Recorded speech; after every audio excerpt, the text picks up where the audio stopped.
Dear paper है हमारा knowledge and curriculum, ठीक है। लास्ट कॉन्सेप्ट हमारी चल रही है जिसमें हम आज बात करेंगे नेशनल करिकुलम के बारे में कि जो है नेशनल करिकुलम है, फ्रेम किया गया 2005 के अंदर। उसके अंदर क्या क्या बताया गया है करिकुलम के बारे में और क्या क्या हम इसमें संशोधन करेंगे। तो सबसे पहले इंट्रोडक्शन की बात कर लेते हैं। देखिए, हमारे शैक्षणिक अभ्यास की मुख्य जो है इन्होंने त्रुटियाँ बताई हैं, कुछ कमियाँ बताई गई हैं। वो क्या है कि जो स्कूल है, स्कूल के अंदर जो सिस्टम है वो क्या है, फ्लेक्सिबिलिटी उसके अंदर नहीं है, यानी कि लचीला नहीं है, परिवर्तन नहीं चाहते हैं। फिर सेकंड है, सीखना बिल्कुल पृथक रहने वाली गतिविधि बन चुका है। यह बच्चों के ज्ञान को जीवन के साथ जोड़ने के लिए प्रोत्साहित नहीं करता है। फर्स्ट ऑफ ऑल क्या है, फ्लेक्सिबिलिटी, नो फ्लेक्सिबल, ठीक है। सेकंड आ जाएगा हमारा मोटिवेटेड नहीं करता है, नो मोटिवेशन, ठीक है, नो मोटिवेशन इन करिकुलम। मतलब वो जो करिकुलम बच्चों को पढ़ा रहे हैं वो बच्चों के लिए मोटिवेटेड नहीं है, यानी कि उनको जो है नई नई एक्टिविटीज़ के लिए प्रोत्साहित नहीं करता है। देन उसके बाद नो क्रिएटिविटी है, लेस क्रिएटिविटी, क्या है, लेस, ये है क्रिएटिविटी क्या लीजिए, ये यूँ कह सकते हैं कि बच्चे जो है क्रिएटिव नॉलेज उनको नहीं मिलती, ठीक है। लैक ऑफ, इसको भी बोल सकते हैं लैक ऑफ क्रिएटिविटी, ठीक है। क्रिएटिविटी यानी कि जो भी फ्रेम हमारे पास है, करिकुलम है, उसके अंदर बच्चे बहुत ज़्यादा अपने आप को क्रिएटिव नहीं बना पा रहे हैं। देन उसके बाद क्या है, उनके अंदर इंसाइटफुल क्या है, लॉजिकल थिंकिंग कह लीजिए या फिर इंसाइटफुल कह लीजिए, कि इस तरह की जो थिंकिंग है उसका डेवलपमेंट नहीं होता है, थिंकिंग उनकी डेवलप नहीं होती है। लैक ऑफ क्या आ जाएगा, लैक ऑफ क्रिएटिव थिंकिंग या फिर लॉजिकल थिंकिंग, कुछ भी हम लोग बोल सकते हैं। उसके बाद है नई जानकारी का सृजन करने के लिए मानवीय क्षमता की आवश्यकता जो है, जितनी जो सीखा जाता है, तो कहीं ना कहीं लैक ऑफ लर्निंग प्रोसेस है, लैक ऑफ लर्निंग जो है एक्टिविटीज कम है, एक्टिविटीज जो है उसके अंदर वो काफ़ी कम है, जिसके अंदर बच्चे जो है बहुत ज़्यादा इंकरेज नहीं हो पा रहे हैं। तो कहीं ना कहीं बच्चे, फिर उसके बाद नेक्स्ट पॉइंट आता है, विद्यार्थी को भविष्य को ध्यान में रखने एवं वर्तमान की उपेक्षा करने के लिए तैयार करता है और समाज और राष्ट्र के लिए अच्छा नहीं है। तो क्या है, लैक ऑफ फ्यूचर डेवलपमेंट, यानी कि फ्यूचर के लिए बहुत ज़्यादा कारगर नहीं है। कहीं ना कहीं इसमें कमियां पाई जाती है, फ्यूचर की तरफ जो है नॉट अवेयर, ठीक है, अवेयर नहीं है जितना कि फ्यूचर के लिए होना चाहिए, जिससे कि राष्ट्र को और समाज को उतना बेनिफिट नहीं मिल रहा है जितना एक्चुअल में मिलना चाहिए। तो उसके बाद क्या किया गया कि मौलिक जो एजुकेशन है उसके कुछ बेसिक कंसेप्ट बताए गए कि जब जो हमारी शिक्षा है उसके अंदर क्या क्या और होना चाहिए, क्या हो। अब हम बात करते हैं, ये तो हो गई त्रुटियाँ, यानी कि क्या क्या नहीं है। अब हम बात करते हैं क्या क्या एक्चुअल में होना चाहिए, क्या होना चाहिए भाई। देखिए, क्या होगा जब भी हम बच्चों को कोई भी करिकुलम फ्रेम करेंगे तो सबसे पहले क्या होगा, उसके अंदर उनके जीवन के लिए अर्थपूर्ण, यानी कि जो भी हम करिकुलम बना रहे हैं वो बच्चों के लिए मीनिंगफुल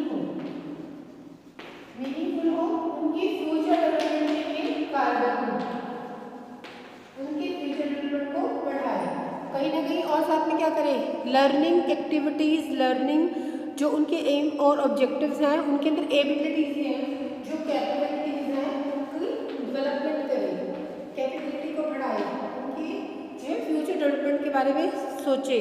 फिर उसके बाद क्या करें, उनके अंदर जितनी भी क्षमताएं हैं, कैपेबिलिटीज बोल लीजिए, क्षमताएं बोल लीजिए, कुछ बोल सकते हो, उनका डेवलपमेंट हो, योग्य बने। फिर एक लक्ष्य को बनाए रखें और दूसरे को जो है पहचानने का आधार दें, यानी कि बच्चों के पास कोई एम हो जिसको वो फुलफिल कर सके, जिसको वो प्राप्त कर सके, और ऐसे मूल्यों को बढ़ावा दें जो कि संस्कृति की जो है, संस्कृति वाले समाज में शीत मानवता और सहनशीलता को जो है पोषित करने वाले हो, यानी कि मोरल वैल्यू का डेवलपमेंट ऑफ इसकी हो, डेवलपमेंट ऑफ मोरल वैल्यूज, ठीक है। क्या करें, मोरल वैल्यूज को डेवलप करें जिससे कि बच्चे अपनी संस्कृति से जुड़े नई नई चीज़ों को सीखें, आचार व्यवहार मूल्यों को अपनाएं, ठीक है। ये है हमारी एजुकेशन की बेसिक कंसेप्ट। अब पाठ्यक्रम के दौरान जो है कुछ प्रश्न ऐसे हैं जिनके बारे में हमें पता होना चाहिए। नंबर 1, स्कूलों के कौन कौन से शैक्षणिक उद्देश्य प्राप्त करने हैं, यानी कि जब भी हम करिकुलम फ्रेम करें तो स्कूल के अंदर हम कौन कौन से ऑब्जेक्टिव हमें फुलफिल हो, कौन कौन से ऑब्जेक्टिव हम रखें।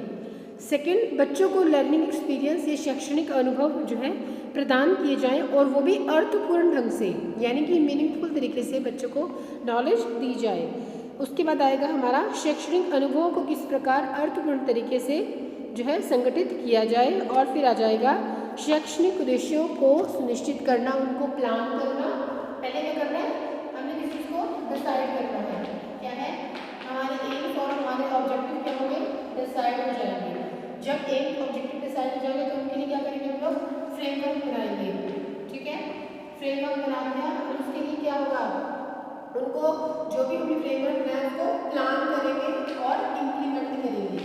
ठीक है, इम्प्लीमेंट क्या करेंगे, किस किस तरह से उनको हम आगे की ओर जो है हमें उनको एक्सक्लेट करना है, या यूँ कहिए कि उनको आगे की ओर चलाना है, उनको लागू करना है, जिसकी वजह से बच्चे नई नई चीज़ों को सीख पाएंगे। तो अब इसके बारे में वो क्या कहना चाह रहे हैं कि 2005 था, 2005 था, नेशनल करिकुलम फ्रेमवर्क की बात हो रही है कि 2005 के अंदर किस किस बारे में बात की गई। ठीक है, किस बारे में बात की गई। नंबर 1, गाइडिंग प्रिंसिपल्स, कुछ प्रिंसिपल्स बनाए गए जिनके बारे में हमने बात करनी है। स्कूल को बाहरी जीवन के साथ जोड़ना, मतलब जो बच्चों को स्कूल में नॉलेज मिल रही है, ठीक है, और जिनको बाहर से नॉलेज मिल रही है उन दोनों को आपस में लिंक करना, यानी कि इनका related external and internal knowledge of students. Then ये सुनिश्चित करना कि सीखना ज़्यादा बेटर है देन रटने के अलावा, यानी कि क्या क्या 5 पॉइंट्स हो गए हमारे इसके। क्या करना है, जब हम जो हमारा फ्रेमवर्क है वो क्या बताता है हमें, ये हमारा क्या था, एक आउटलुक था कि किस तरह का स्कूल के अंदर फ्रेमवर्क है। अब हम बात कर रहे हैं नेशनल करिकुलम फ्रेमवर्क, कौन सा है करिकुलम, कौन सा रहेगा 2005 का। तो सबसे पहला पॉइंट उसको क्या था हमारा कि स्कूल को अब क्या करना है, इंटर रिलेटेड करना है, किसको एक्सटर्नल नॉलेज को and internal knowledge of school, बच्चों को स्कूल से और बाहर से कौन कौन सी नॉलेज मिल रही है उन दोनों को आपस में जोड़ना। देन उसके बाद रोड लर्निंग को पीछे करना, ठीक है, इसको लेस को करना और बच्चों को लर्निंग की तरफ मोटिवेट करना कि वो चीज़ों को सीख सके, प्रैक्टिकल करके बच्चे चीज़ों को सीख सके रादर देन रटने की बजाय। देन पाठ्य पुस्तक, ठीक है, अब जो बुकिश नॉलेज हम बच्चों को दे रहे हैं वो थोड़ी लेस हो, उसके कंपेरेटिवली क्या बच्चों की ओवरऑल डेवलपमेंट हो।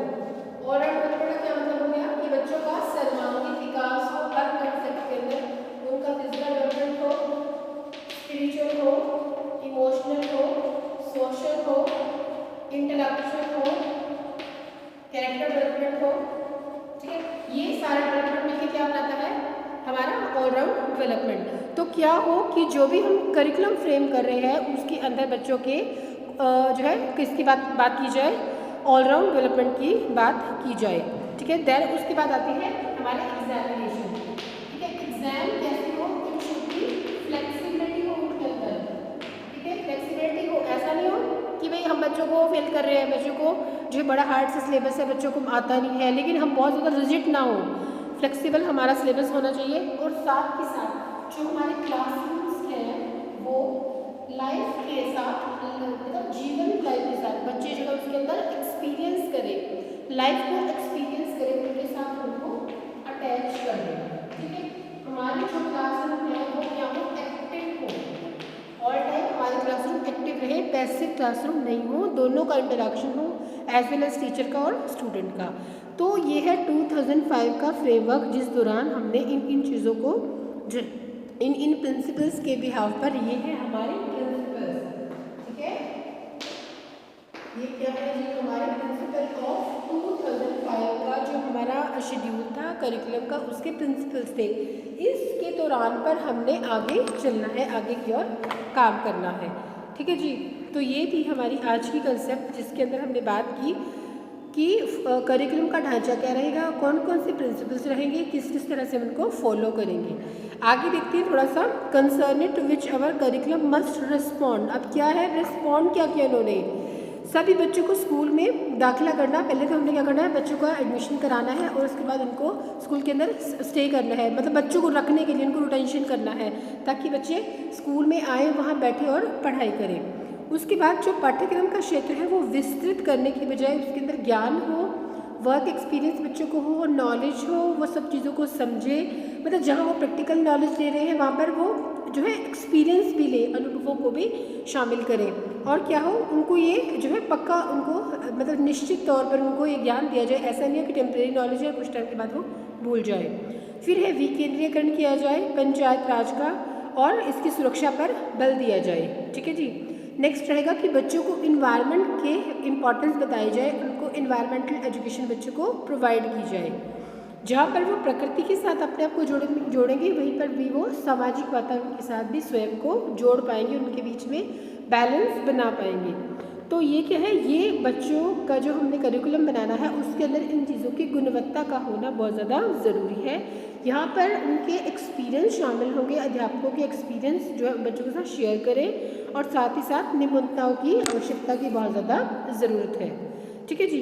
तो ये है हमारा नेशनल फ्रेमवर्क 2005 जिसके अंदर हमने कुछ प्रिंसिपल्स बनाए और साथ ही साथ इनमें कुछ एक्टिविटीज़ का, कुछ काम का होना बहुत ज़्यादा ज़रूरी है। ठीक है जी, थैंक यू।